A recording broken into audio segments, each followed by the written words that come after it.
Hi అండి అందరికీ. ఇదైతే అందరు బాగున్నారా? మేమైతే చాలా బాగున్నామండి. ఇదే నిన్నటి బ్లాగ్ అండి. అయితే మా పిల్లలు స్కూల్ నుంచి వచ్చేసరికి మాకు స్నాక్స్కి ఎగ్ పఫ్స్ కావాలని చెప్పారండి. నేనైతేనేమో 300 గ్రామ్స్ తీసుకున్నానండి మైదా పిండి. దాంట్లో వెన్న ముద్ద వేసుకున్నాను కొద్దిగా, ఇంకా సాల్ట్ వేసుకుని అంతా మంచిగా మిక్స్ చేసుకోవాలి. అలా మిక్స్ చేసుకుని వాటర్ కొద్దిగా వేసుకుంటూ వాటర్ని కూడా యాడ్ చేసుకుంటూ మొత్తం దగ్గర పడిన దాకా మెల్లగా పిసుక్కుంటూ ఉండాలండి. కొద్దిగా నిమ్మరసం కూడా వేసుకోవాలి.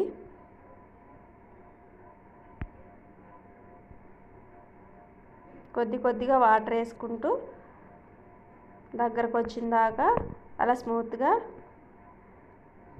పిసుక్కుంటూ ఉండాలి.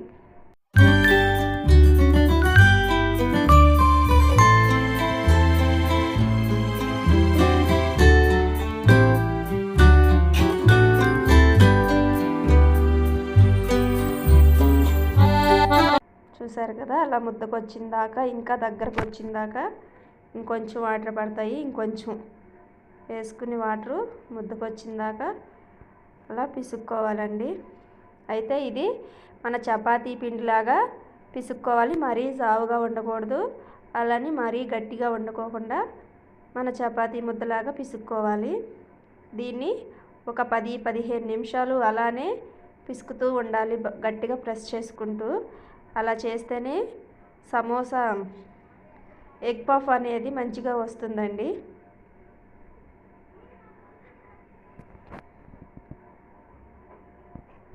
ఎగ్ పఫ్స్ చేయటం చాలా కష్టమండి.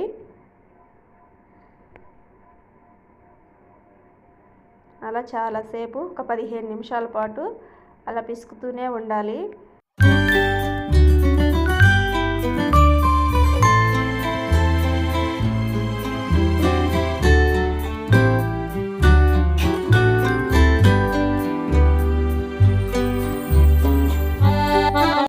మా పిల్లలు రోజు స్కూల్ నుంచి వచ్చేసరికి దారిలో బేకరీ ఉండిద్దండి. ఆ బేకరీలో ఎగ్ పఫ్స్ ఇప్పిమంటారు.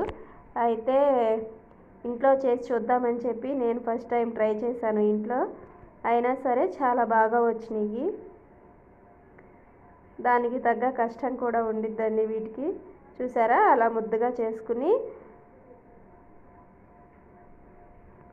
ఒక 10 నిమిషాల పాటు ఫ్రిడ్జ్లోనే ఉంచుకోవాలి. ఒక 10 నిమిషాలు ఫ్రిడ్జ్లో ఉంచాలన్నమాట.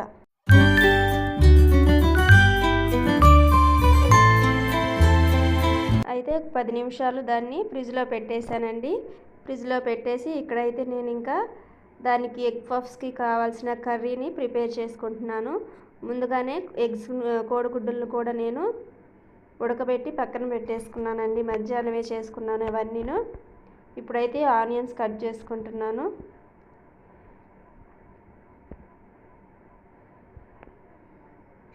ఏం లేదండి, ఆనియన్స్ ఒక్కటైతే ఎగ్ పఫ్లోకి కర్రీ సరిపోతుందండి. ఇంకేమీ వేయని అవసరం లేదు, ఆనియన్స్ ఓన్లీ.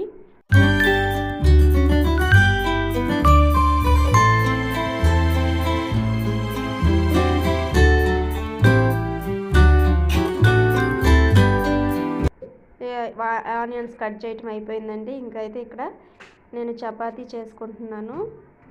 ఆల్రెడీ ఒకసారి చేశానండి, అయితే ఆ క్లిప్ మిస్ అయింది. ఇది నేను రెండోసారి చేస్తున్నాను.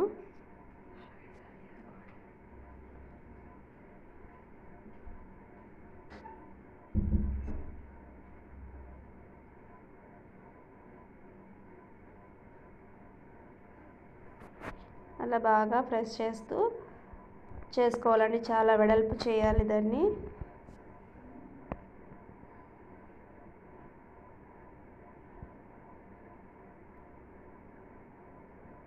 నాకైతే చేతులు కూడా నొప్పి వచ్చేసినాయండి, అంత గట్టిగా ఉంది పిండి.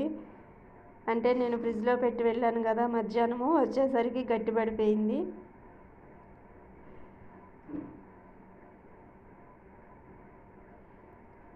అలా వెడల్పుగా బారుగా చేసుకోవాలి.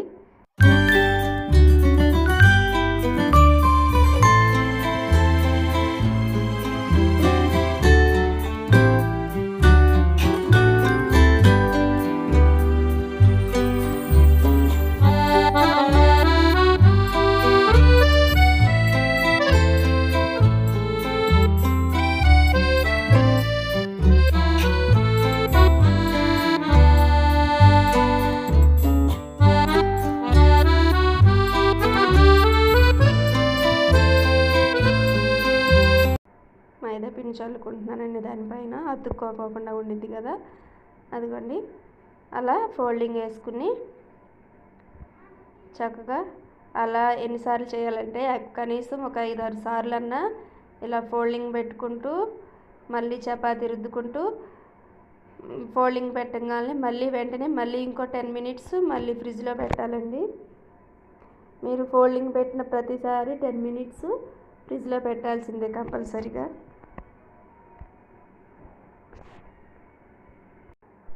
అయితే అలా ఫోల్డింగ్ పెట్టుకున్న ప్రతిసారి అండి ఫ్రిడ్జ్లో 10 మినిట్స్ పెట్టుకోవాలి కంపల్సరిగా. అలా అయితే మనకి లేయర్స్ అనేవి మంచిగా వస్తాయి కదా. అందుకని నేనైతే కనీసం ఒక 4 సార్లు 5 సార్లు అయితే చేశానండి చపాతీని. అలాగూ ఇక్కడైతే నేను ఇంకా పీసెస్గా కట్ చేసుకుంటున్నాను అనమాట. ఎడ్జెస్లు లైన్గా రాలేదని ఇలా చుట్టుపక్కల కట్ చేసుకుంటున్నాను. మా బాబు అయితే అక్కడ నాకు ఘాట్లు పెడుతున్నాడు, ఇక్కడ కట్ చేయమని చెప్పి చెబుతున్నాడు అనమాట. అలా పీసెస్గా కట్ చేసుకుని ఇక్కడైతే ఆయిల్ వేడి చేసుకుంటున్నానండి. ఎగ్స్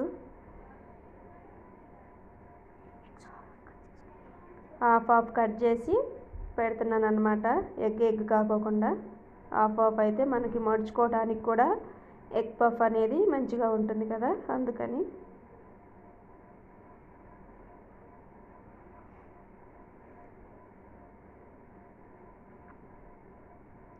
కర్రీకి ప్రిపేర్ చేసుకుంటున్నాను. ఉల్లిపాయలు వేసాను, తర్వాత కొంచెం పసుపు,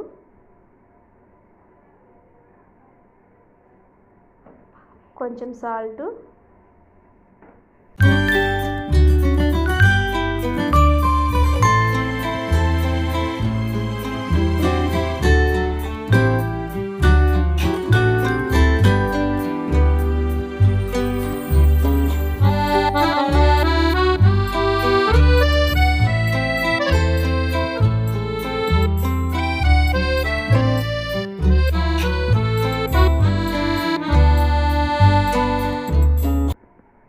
తర్వాత కొంచెం గరం మసాలా వేస్తున్నానండి, కొద్దిగా కారం, అన్నీ అలా వేసి మిక్స్ చేసుకుని కాసేపు ఆ కారం స్మెల్ అనేది లేకోకుండా మంచిగా కొంచెంసేపు ఫ్రై చేసుకోవాలి.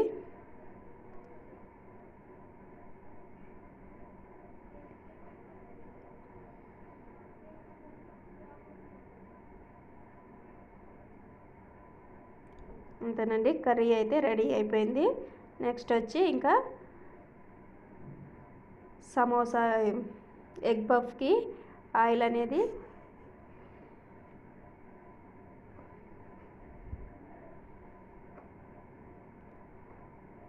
ఎగ్ పఫ్స్ కూడా రెడీ చేసుకుంటున్నాను. ఒక పక్కన ఆయిల్ పెట్టుకున్నాను, ఇంకో పక్కన ఎగ్ పఫ్లు చుట్టుకుంటున్నానండి. ఇక్కడ చూపించినట్టుగా ఎగ్ పఫ్స్ని చుట్టుకోవాలి.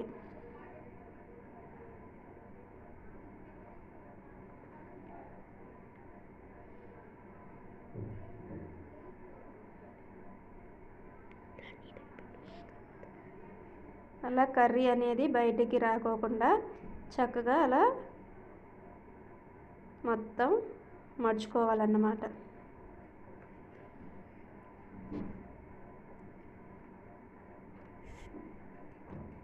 నేను ఫస్ట్ టైం చేసినా కూడా చాలా మంచిగా వచ్చినాయండి ఎగ్ పఫ్. మనకి ఓవెన్ లేకపోయినా సరే ఇలా డీప్ ఫ్రై అయినా చేసుకోవచ్చు. నేనైతే డీప్ ఫ్రై చేశాను, అయినా సరే చాలా మంచిగా వచ్చినాయి, టేస్టీగా వచ్చినాయి. బయట బేకరీస్లో ఎలా అయితే ఉంటాయో నాకు కూడా అలానే వచ్చాయి.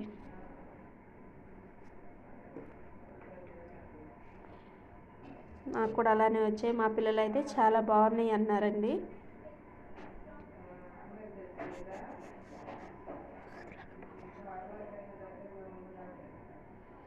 చాలా అంటే చాలా టేస్టీగా వచ్చినాయి. మీరు కూడా ఒకసారి ట్రై చేయండి.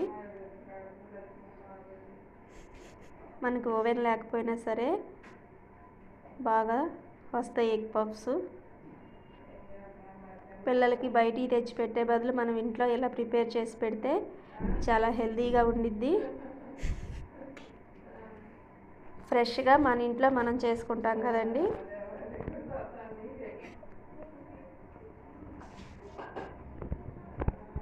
చక్కగా సిమ్లో పెట్టుకుని గ్యాస్ అనేది మీడియంలో పెట్టేసుకుని అలా నిదానంగా ఫ్రై చేసుకుంటే లోపల బయట మంచిగా ఏగుతుంది. చూసారు కదండి, అలా మంచిగా ఏగుతాయి. మా పిల్లలు అయితే ఎప్పుడు అని ఎదురు చూస్తూ ఉన్నారు. ఎగ్ పఫ్స్ ఎప్పుడు రెడీ అవుతాయా, ఎప్పుడు తిందామా అని. చూసారు కదండి, అన్నీ అలా వేయించుకున్నాను. ఎగ్ పఫ్స్ రెడీ అయిపోయినాయి. ఇప్పుడైతే మా పిల్లలు టేస్ట్ చేయబోతున్నారు. మా చిన్న అబ్బాయి అయితే ముందుంటాడండి తినటానికి. పని చేయడానికి అయితే రాడు, కానీ తినటానికి అయితే చాలా ముందు వస్తాడు.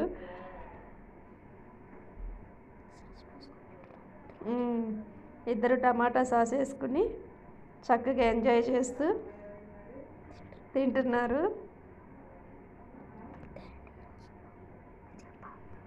చాలా బాగుందని చెప్తున్నాడు. చాలా బాగుందని చెప్తున్నాను. వీడియో నచ్చితే లైక్ చేసి, షేర్ చేసి, కామెంట్ చేయండి. సబ్స్క్రైబ్ చేసుకోవడం మాత్రం మర్చిపోకండి. అంతే, బాయ్. చాలా అంటే చాలా బాగుందండి. మీరు కూడా ఒకసారి ట్రై చేయండి. మా వీడియో కానీ నచ్చితే లైక్ చేసి, షేర్ చేసి, సబ్స్క్రైబ్